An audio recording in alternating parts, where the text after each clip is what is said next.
Nós pode. Olá, estamos começando mais um episódio do Entre Nós Pode. Hoje a gente vai falar sobre colaboração, realidade ou utopia. Eu sou a Ali, responsável pela área de design de aprendizagem da Crescimento, e tenho a alegria de estar aqui hoje com uma grande amiga, a Odila. Odila, por favor, conta para nós quem você é e já começamos a falar do tema. Tá bom, eu sou a Odila, mãe da Júlia e da Bruna, casada com Gastão. Trabalho na Braskem, né, há mais de 20 anos, na área de pessoas e organização.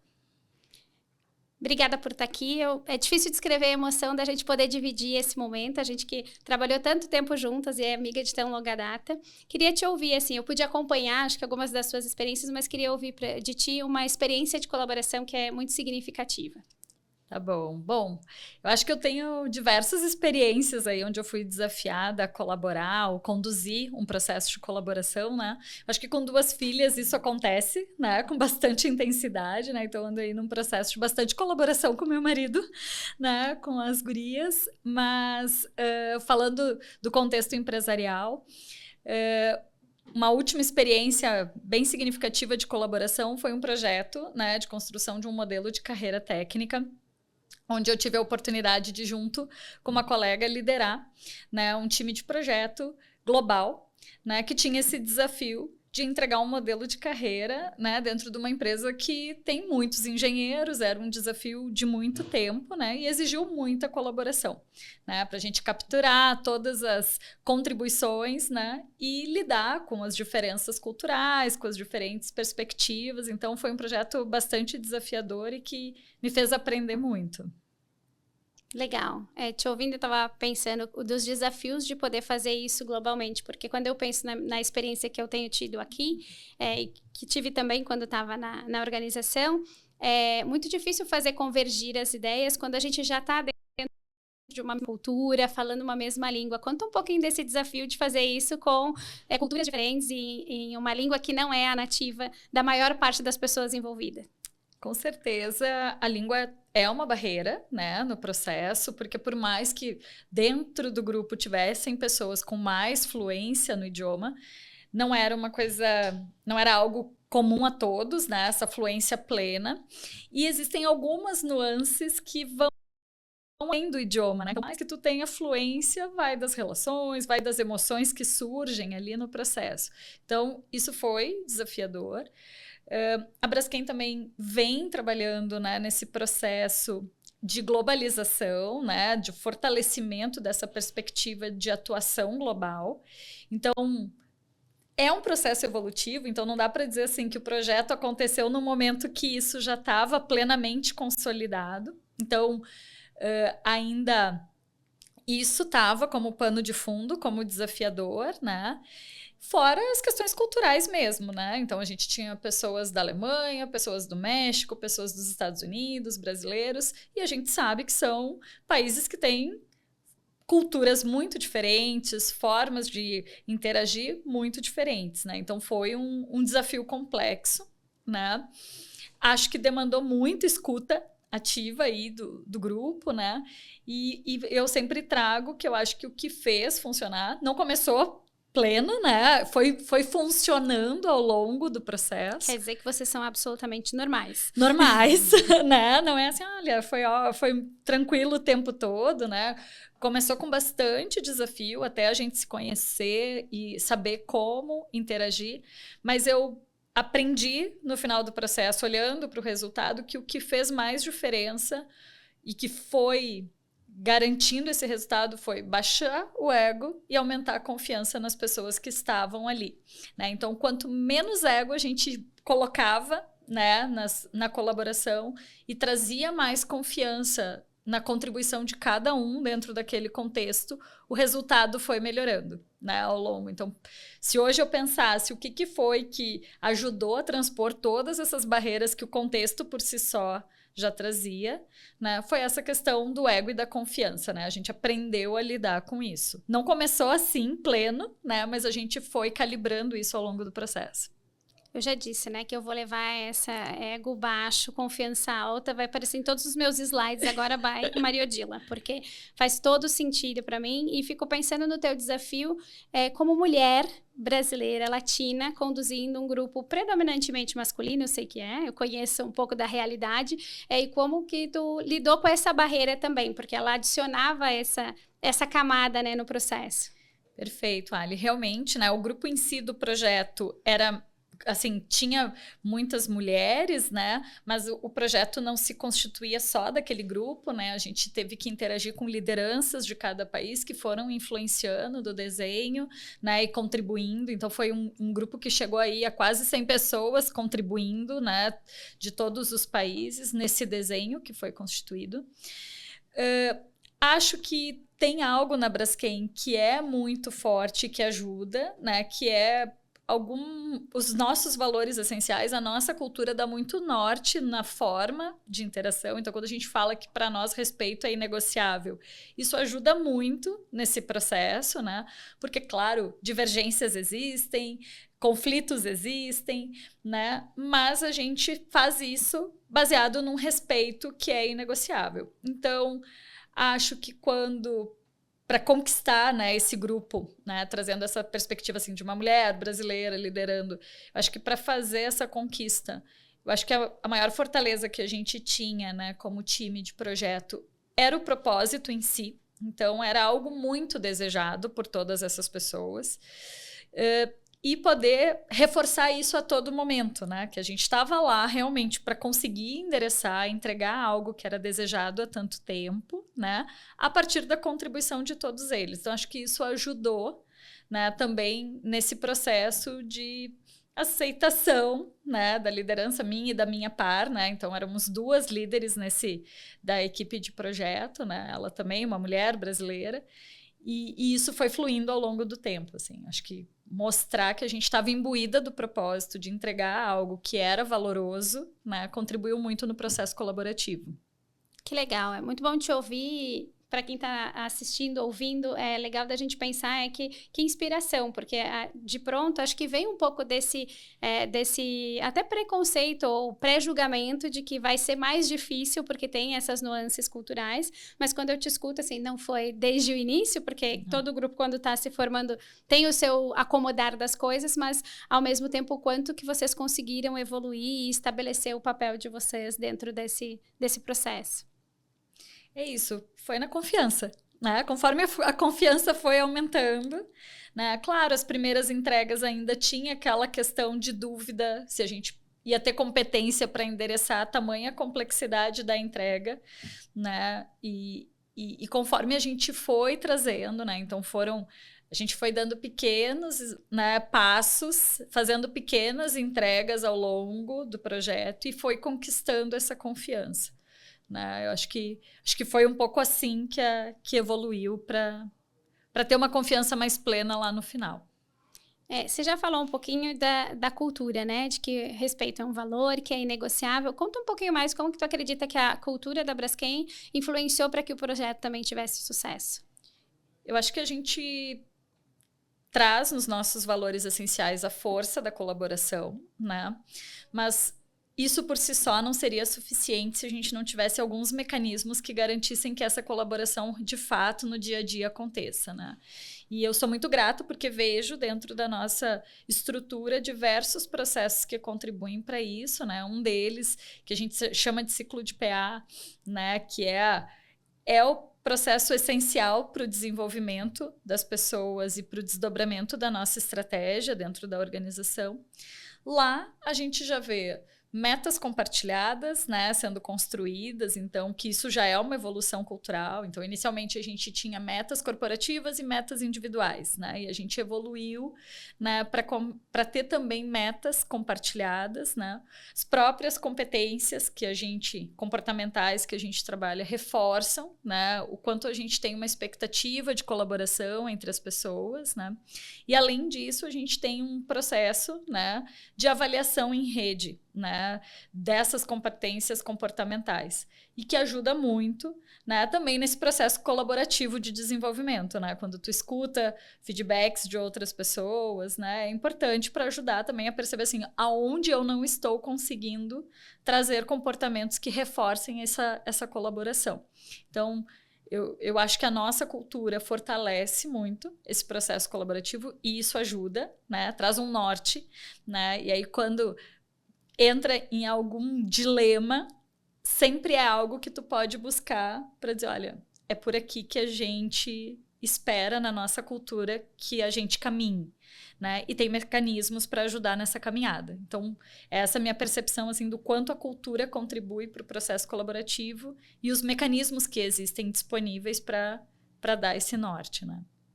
Muito legal te ouvir, assim, os valores norteando as decisões de fato, né? E o quanto eles, com isso, mandam mensagens do que de fato aquela organização entende como mais significativo, né? A direção que a organização acredita que é a mais valiosa. Tive a oportunidade de viver um pouco desse processo na implantação e me sinto muito privilegiada, porque hoje, quando eu faço o trabalho daqui, que é olhando outras organizações, para quem chega de fora, eu brinco que parece um pop-up. Essas incoerências, essas coisas que os sistemas, os processos que não estão convergentes para expandir colaboração ou qualquer outro valor que seja, para quem está de fora, eles ficam muito evidentes. Mas para quem está dentro, às vezes eles são tão corriqueiros, ou a gente está seguindo tanto o fluxo que não se percebe. Então, assim, conta um pouco mais para a gente de como foi essa evolução de começar a ter metas compartilhadas, que foi um pouco do que eu vivi, e como que a gente está hoje num processo que já tem aí uma certa maturação de mais de um ciclo rodando.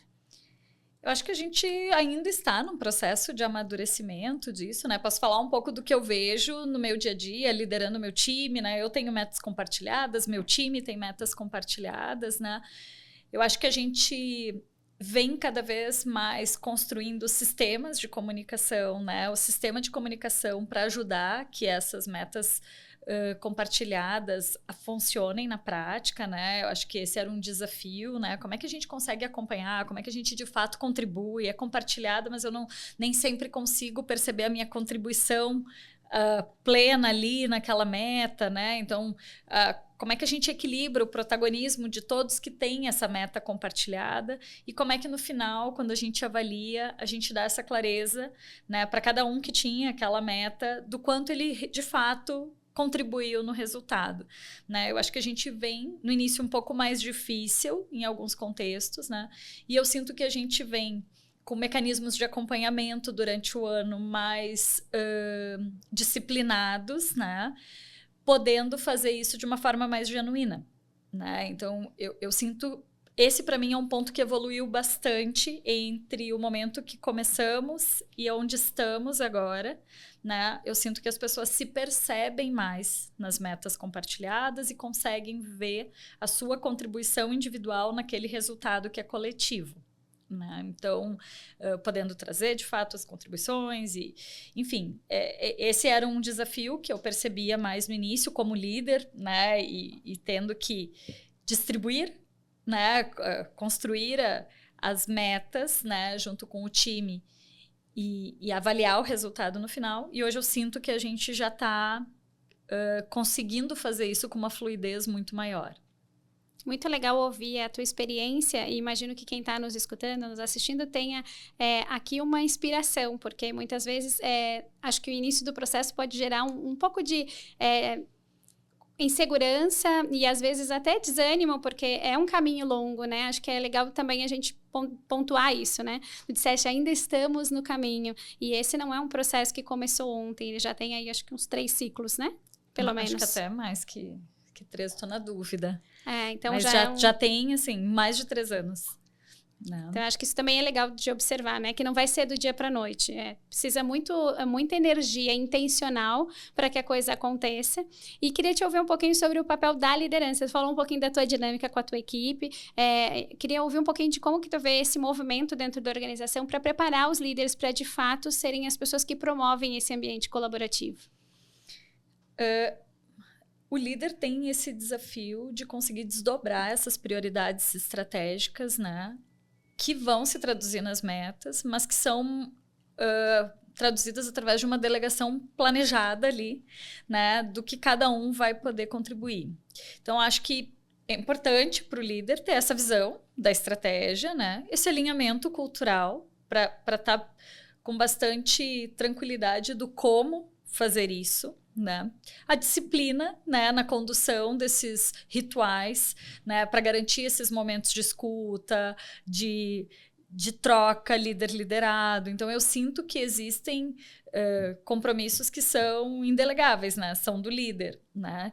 E eu sinto que isso, falando da liderança de forma geral, eu acho que trazer essa clareza da prioridade estratégica, né, ajuda muito no processo colaborativo, né? Então, eu sinto que na Braskem a gente tem um mecanismo que consegue desdobrar com bastante clareza, né, quais são as prioridades estratégicas, né, para contribuir nessa construção do que vão ser as metas, né, individuais e compartilhadas, né? E isso ajuda no propósito. Isso motiva, engaja, porque tu consegue ver aonde aquilo que tu está entregando, individualmente ou coletivamente, se conecta com a prioridade estratégica do negócio, né? E é aquela história do construir um muro ou construir a catedral, né? Então, assim, uma coisa é tu tá botando um tijolo em cima do outro sem saber muito bem para que tu tá fazendo isso, né? Outra coisa é quando tu tem clareza de qual é o resultado final que se espera com aquilo que tu tá fazendo, né? E eu acho que a gente tem conseguido, num processo de comunicação estruturado, dar essa clareza. E acho que isso é muito do líder, né? O líder ajuda muito nesse processo, né? Vem muito da forma de se comunicar, a clareza da estratégia e o desdobramento com os times. Legal, isso me leva para um indicador. Eu estava lendo um artigo que fala sobre os desafios, por que os executivos lutam contra a colaboração.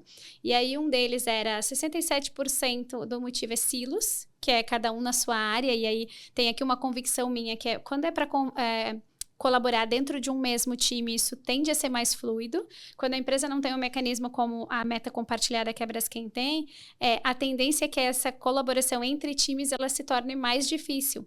Porque, no final das contas, alguém vai lá apresentar, vai o nome de alguém, e aí, dependendo do tipo de reforço que esse nome individualmente recebe, ou que essa área individualmente recebe, isso inibe o processo de colaboração e vai fortalecendo essa visão dos silos. Um outro ponto é que 32% também, do motivo também está associado a controle. E aí, mais 30% relacionados a saber fazer.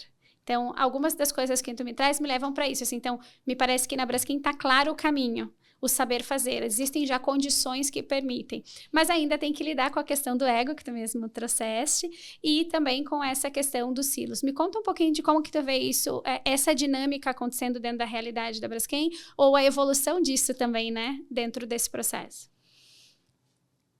Vamos lá. Eu acho que a confiança vem aumentando cada vez mais dentro da estrutura, no sentido, as metas compartilhadas contribuíram muito para isso, né? De tu construir e entender que dá sim para a gente entregar de forma conjunta. As metas compartilhadas não se restringem a uma área, né? Então, elas também são mecanismos que impulsionam essa quebra de silos, né? Porque tu acaba tendo que endereçar, né, as diferentes perspectivas de cada área para conseguir entregar esse resultado que é comum, né? Então, eu voltaria a trazer as metas compartilhadas como um reforço positivo, né, para esse ambiente. Mas, de fato, a nossa cultura ela é muito baseada na confiança, né?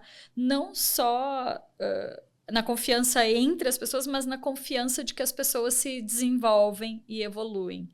E isso faz toda a diferença, né? Porque daí a gente tem vontade de colaborar, tem vontade de dividir, tem a clareza de que erros acontecerão, né? E acho que tu ter um mecanismo de um plano de metas que te dá tempo também ajuda naquilo que às vezes não é tão positivo da colaboração, que é a demanda maior de tempo para tomada de decisão. Porque, de fato, um processo colaborativo requer, em muitos momentos, mais tempo, mais agendas, mais conversas, mais conflitos, né? Porque tu endereça diferentes perspectivas, tu traz diferentes pontos de vista e como é que tu endereça isso para o resultado, né? Então, eu acho que o fato da gente traduzir isso em metas compartilhadas, que tem ali muito claro qual é o resultado esperado no final, com prazo, né, com medição dessa entrega, eu acho que ajuda a dar o ritmo, né?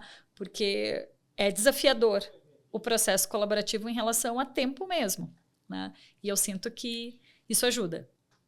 Você trouxe duas coisas aí que para mim se relacionam muito com essa questão do tempo, que é, primeiro, opiniões diferentes. O processo colaborativo, ele pressupõe que a gente vai ter conflito, e conflito produtivo, no sentido de poder cascatear mesmo as ideias. Ao mesmo tempo que nós estamos numa cultura de relações em que a gente não gosta de conflito. Como é que vocês driblam isso? Como é que tu vê isso? Pensando numa perspectiva de um americano que é muito mais direto, um alemão que é muito mais direto, e aí a gente pega aí a América Latina, México, é outra realidade. Como que vocês driblam isso no dia a dia? Eu tenho um jeito muito pessoal, né? Porque eu acho que cada um acaba adotando uma forma. Como eu trouxe, assim, a gente dribla, como organização, a gente dribla isso com respeito, né? Eu acho que esse é o caminho organizacional. Pessoalmente, eu agrego algo que é muito característico, né? E aí meu time sabe, meus pares sabem, tu sabe, né?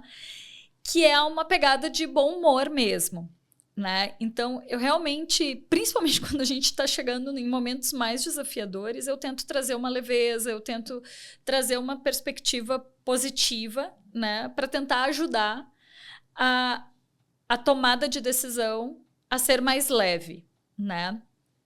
E, para mim, foi um sucesso, né? Foi um indicador de sucesso no projeto da carreira técnica global, ter conseguido, junto com esse time multicultural, implementar essa pegada do humor e da leveza, da positividade em alguns momentos que foi bastante crítico, né? Ou pelo prazo que estava apertando, ou pela complexidade e a dúvida de como seguir, né, na prática em algum ponto. Então, eu vejo isso, né? Eu acho que como organização, né, a gente lida com os conflitos, né? Eu acho que muito com respeito, né? Trazendo respeito como pano de fundo, né? A gente tem muita troca, né? A colaboração pressupõe isso, né? Pressupõe que tu tem que lidar com conflito e a gente reforça que a gente espera colaboração. Então, a gente imagina que terá conflito, né? Então, a gente lida dessa forma. Minha perspectiva, né? Preciso dizer que eu sou fã, de fato, vivi momentos críticos, assim como toda organização, ritmo acelerado, muitas coisas para fazer, vários dilemas, situações de tristeza mesmo, assim, o quanto o teu bom humor realmente trazia uma leveza e fazia aquilo parecer menos difícil. Ainda que o cenário não fosse tão favorável. Então, acho que isso realmente é alguma coisa que talvez no mundo corporativo a gente censura um pouco, mas que leva a gente para um lugar até de lidar com isso de uma forma mais saudável. Eu diria, acho que a minha experiência ao teu lado me levou para esse lugar. Assim, é mais saudável quando eu me permito brincar com o cenário que não é o mais, não é o ideal. É isso. É uma vida de dilema. Esse bom humor versus o ambiente corporativo, né? Em vários momentos achei que não ia dar para conviver com as duas coisas, né? O ambiente corporativo e o bom humor. Mas eu acho que eu tenho aprendido como, né? Como e quando e em que medida, né? E eu tenho percebido que em vários momentos isso tem feito a diferença, né? Para botar a bola no chão, em alguns momentos que está mais aquecido e conseguir trazer um pouco de leveza para seguir, né? Ou encontrar um caminho do meio para seguir. Então, mas eu confesso, é um dilema pessoal. Eu sei, eu acompanho, mas acho que quem está nos escutando, talvez algumas pessoas, como tu, pensem, nossa, então é possível, né? Te ver aí ocupando uma posição super relevante, tocando projetos globais, com essa relevância envolvendo tantas pessoas e conseguir acomodar as duas coisas que são, acho que sim, elas precisam conviver juntas, senão fica muito difícil. Com certeza. Uma outra coisa que tu trouxeste é sobre o erro, e que eu sei que no ambiente industrial é um super dilema, porque o erro, ele sim, faz parte do processo colaborativo, a gente testar, a gente experimentar e errar, mas ao mesmo tempo a gente está falando de um processo que oferece risco. Conta um pouquinho pra gente sobre essa evolução, dessa reflexão sobre o erro dentro dessa estrutura industrial. Bom, segurança é um valor inegociável, né, para nós. E aí, realmente, quando a gente fala do erro, em alguns momentos é quando e como, né? Então, existem espaços onde, de fato, né, não há espaço para erro, né? E aí tem diversos mecanismos para ajudar, né? Porque o erro é inerente ao ser humano, né? Então, e a gente sabe disso, e por isso confiabilidade humana é um tema do qual a gente fala muito, né? E confiabilidade humana pressupõe cultura, comportamento, gestão e tecnologia para ajudar a não deixar que esse erro se concretize em alguns contextos, né? Em que, de fato, não é possível, para criar barreiras para esse erro. E para isso a gente tem procedimentos, tem barreiras tecnológicas, né? E aí, o desafio é criar um ambiente onde esse erro possa acontecer, em ambientes simulados, em espaços de cocriação, né? Longe, né, das questões diretas, né, do processo produtivo. Então, assim, tem espaço, né, em momentos de cocriação, né? Mas, de fato, por conta do contexto que a gente tem, pelo nosso valor de segurança, tem espaços, tem questões ali que nos impedem de permitir o erro em determinados ambientes, né? E esse é um valor negociável. Então, a gente teve que discutir muito sobre isso, né? E hoje é isso. Em alguns ambientes, né, é gerar o espaço para esse aprendizado, para esse erro, com mecanismos que não invalidem o que é um valor para nós, que é a segurança. É muito bom te ouvir, imagino que para quem nos escuta também, de que, assim, sim, o ambiente da Braskem tem esse risco muito, muito claro, mas a gente tem outros ambientes que também lidam com isso e que vivem dilemas parecidos. Então, se a gente pensar no mercado financeiro, você está mexendo com o dinheiro de outra pessoa.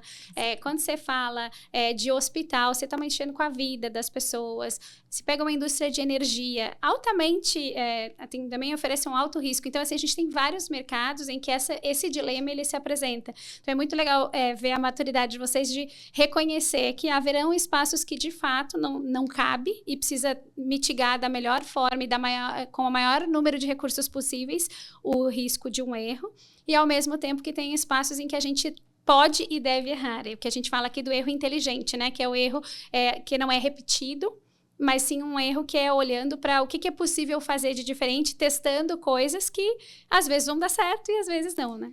E um ponto que a gente vem falando bastante na Braskem é a questão da segurança psicológica, né? Inclusive para sinalizar quando não há essa segurança em fazer sem errar, dependendo do contexto. Então, essa é uma forma também de não deixar o erro acontecer em ambientes em que isso não pode acontecer, né? É dar segurança psicológica para que antes de agir, as pessoas possam dizer, olha, eu não estou confortável, eu tenho dúvida, eu queria ter um pouco mais de clareza se o que eu estou escolhendo fazer é por aqui ou não. Então, isso também é um outro ponto importante que a gente vem trabalhando e que se conecta com essa questão do erro.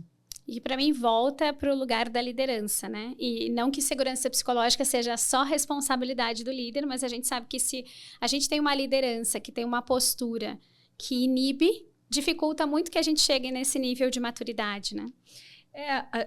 Esse ponto da liderança, né? A gente fala muito da interdependência. Claro que o líder tem um papel, é claro que ele tem esse olhar, ele tem que ter essa sensibilidade de que talvez alguém não está se sentindo seguro em falar, mas que ele perceba que naquele dia não chegou tão bem, não está no melhor momento, que ele possa provocar.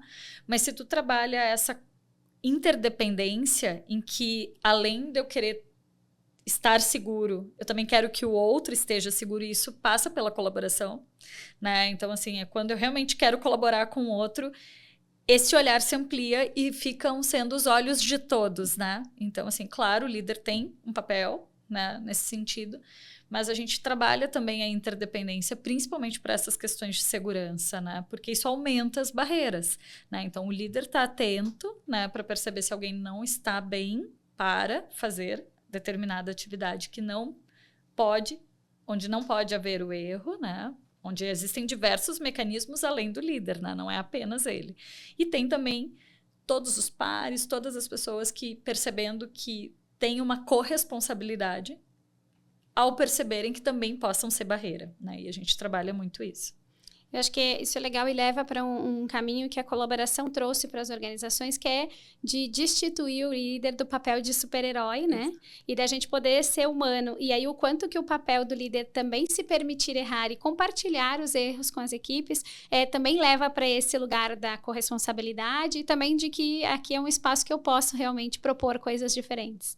Esse é um ponto que surge na nossa evolução cultural, que é abrir as nossas vulnerabilidades, né? Então, dentro das nossas competências comportamentais, competências, né, que a gente espera de comportamento dentro da organização, a gente traz lá o assumir as nossas vulnerabilidades, né? E isso tá para todo mundo, para os líderes e para os integrantes. E isso ajuda a reforçar que não se tem uma expectativa de um líder super-herói, né? E ajuda a fortalecer a colaboração também, né? Porque se no momento que eu abro a minha vulnerabilidade, que eu não sou capaz de resolver tudo sozinho, ou que eu não sei tudo, né? Ou que eu não estou pronto para tudo, isso pressupõe que eu vou ter que buscar outros para entregar junto comigo, né? E isso fortalece a colaboração. A gente já teve a oportunidade de conversar sobre o quanto o caminho vai se revelando, né? Então, a primeira vez que você colabora, ainda pode parecer um pouco esquisito, mas na medida que você vai colocando a sua opinião e outras pessoas vão trazendo a sua, você vê o quão mágico que pode ser isso, o quão potente é isso, também a vontade de colaborar vai aumentando, né? Perfeito. E o quanto a colaboração reduz o erro, né? A gente também falou sobre isso, então, assim, acho que quando tu colabora, tu te sente mais engajado quando tu vê o resultado, é fato, e aí tu tem vontade genuína de novamente colaborar, porque tu consegue perceber que da onde tu estava, aonde tu chegou, se tu tivesse feito sozinho, com certeza não teria sido a mesma potência de resultado, né? Pelo menos é como eu olho hoje esse projeto, que é o exemplo que a gente está trazendo aqui, né? Quando eu olho o que tinha sido imaginado no início e onde ele chegou, e eu fico orgulhosa, né, de como esse time trabalhou e de tudo que se conquistou, e vejo que aquele resultado só foi possível porque tinham muitas pessoas com diferentes perspectivas contribuindo. E também percebo que muitos erros ao longo do caminho que poderiam ter acontecido não aconteceram porque tinham várias pessoas olhando com o mesmo propósito para aquele tema e evitaram que aquilo se traduzisse no resultado final. Então, acho que isso também motiva. É muito legal porque te ouvindo eu fico pensando, colaboração está no cerne de várias coisas. A gente falou aqui de cultura, falou de confiança, falou de ego, falou de líder não super-herói, de vulnerabilidade, erro. Olha quantas coisas que a gente sabe que são discussões que a gente acelerou nos últimos anos, que estão correlacionadas com a colaboração. E aí, pensando nisso, eu vou fazer a pergunta, como a gente começou, né? Realidade ou utopia? Colaboração é realidade ou é utopia? Para mim, colaboração é realidade. A utopia é achar que vai ser fácil, né? Acho que isso é utopia. Porque quando tu tem diversidade de ideias, diversidades de perspectivas, e isso é importantíssimo para a colaboração, né? Requer uma habilidade para concatenar tudo isso e direcionar para o resultado. E isso não é fácil, né? Isso requer escutativa, requer atenção, requer conversa, requer tempo, né? Então não é algo fácil, não é algo que se faz tão rápido, né? Mas é algo que te leva mais longe, né? Então eu acho que colaborar não é utopia. Achar que colaborar vai ser fácil é. Vou levar isso para minha vida. Acho que no final, tu também traz um ponto que é muito importante. A gente fala desse movimento também da sociedade, diversidade e inclusão. O quanto que o colaborar inclui as pessoas que são o centro ou o foco daquela ação, muda a perspectiva. Uma coisa é eu aqui, mulher branca, pensando uma solução sei lá, para um grupo minorizado. Outra coisa é esse grupo minorizado fazer parte de um grupo de cocriação e o quanto isso também abre a oportunidade de aprendizado mútuo, né? Com certeza, porque eu sempre falo, né? E aí tocando no ponto da diversidade, eu aprendi muito sobre diversidade, né? Nos últimos anos, mas eu aprendi muito sobre mim, né? E descobri os meus vieses, os meus preconceitos, né? E o quanto tu ouvir pessoas diversas contribui para o teu desenvolvimento. Então, quanto mais eu fui abrindo a minha escuta para pessoas diversas, eu fui aprendendo sobre isso, né? E fui vendo o valor disso, né? E isso fez toda a diferença em quem eu sou. Né? E isso para mim é um processo bem colaborativo, né? Então, e eu fico grata também e aí vou trazer para a Braskem esse mérito, né? Porque foi na Braskem que eu tive toda essa evolução de olhar para a diversidade, né? E que eu aprendi muito, né? Eu brinco, eu entrei lá uma mulher branca e hoje eu aprendi que eu sou uma mulher negra, né? Então, e eu aprendi na Braskem, né? E o quanto ter tido esse aprendizado me abriu para ouvir outras pessoas, né? E eu ainda sei o quanto eu ainda preciso aprender, né? Isso foi essa é a única certeza que eu tenho, que eu não sei tudo sobre diversidade, mas eu evolui muito em relação a isso. E eu acho que isso ajudou muito no resultado colaborativo do projeto, né? E querer entender genuinamente de onde cada um que fazia parte daquele time estava falando. Né? De que ponto de partida, né? E eu acho que a gente teve momentos ali de parar e tentar entender qual é a realidade nos Estados Unidos para isso que a gente está construindo. Faz sentido, né? A gente falava muito de Brasil-centric, né? Da nossa visão muito baseada no que é a nossa perspectiva cultural do Brasil, né? E quando a gente conseguiu parar e ouvir a partir do lugar de quem estava nos Estados Unidos, de quem estava na Alemanha, de quem estava no México, ajudou muito. Aumentou muito a confiança. Aumentou muito a confiança. Né? E eu aprendi isso muito na Braskem. Aprendi a fazer isso lá. Tudo que tu fala me leva para o lugar da expansão de consciência, né? Essas interações, seja porque são pessoas que estão em outras culturas, ou seja porque vêm de grupos minorizados, e eu também devo muito a Braskem, ao meu letramento. Eu tenho uma certeza que ele não vai nunca acabar, mas eu tenho também uma convicção de que ter começado cedo, ou cedo é demais, né? Mas ter começado lá atrás, quando a Braskem despertou para isso, faz com que eu hoje tenha uma consciência muito maior dos vieses, enfim, de tudo que está correlacionado à diversidade, que é muito poderosa para trabalhar. E me trouxe para esse lugar de expandir minha consciência mesmo. Eu consigo hoje olhar para o outro com mais generosidade. A gente poderia ficar horas aqui falando sobre isso, mas antes de fechar, eu queria trazer um último ponto, que é quando eu escuto a gente falando de tudo isso, me leva para um lugar também de que várias das coisas que a gente falou aqui são antídotos para a questão do adoecimento mental que a gente vem falando. Então, assim, a gente tem tantas questões de saúde mentais sendo discutidas agora por conta da realidade que a gente está vivendo dentro das organizações e na sociedade como um todo. E fica para mim essa sensação, sabe? Quando a gente se permite colaborar, também a gente está buscando um antídoto para a saúde. Com certeza. Eu acho que a saúde mental passa por muitos pontos que a gente falou aqui, né? Não só a colaboração e a diversidade que pressupõe incluir, né? E diferentes perspectivas, né? Mas a própria confiança, a própria capacidade de abrir as vulnerabilidades, né? Um ego mais baixo que tira uma sobrecarga de ser perfeito, né? Porque o ego alto tem essa parte que é muito negativa, né? Que é a necessidade de perfeição, de entrega, Então, assim, e eu acho que tudo isso ajuda muito em pontos que são muito fortes para o adoecimento mental, né? Porque realmente a gente não é capaz de dar conta de tudo, a gente não sabe todas as perspectivas, né? A gente não tem todas as respostas, né? E a gente não vai ser amado por todos, né? E tudo bem, né? E isso ajuda na saúde mental com muita força. Eu acho que é importantíssimo. Estou convencida. É realidade mas não é fácil. Não, exatamente. Não é fácil. Dila, obrigada por colaborar conosco, por topar estar aqui. Foi incrível. De novo, poderia ficar horas aqui, mas as pessoas provavelmente têm as suas atividades e vão querer que a gente pare por aqui mesmo. A gente segue esse papo no cafezinho. A gente está encerrando, então, mais um episódio do Entre Nós Pod. A gente espera vocês no próximo. Obrigada. Entre Nós Pod.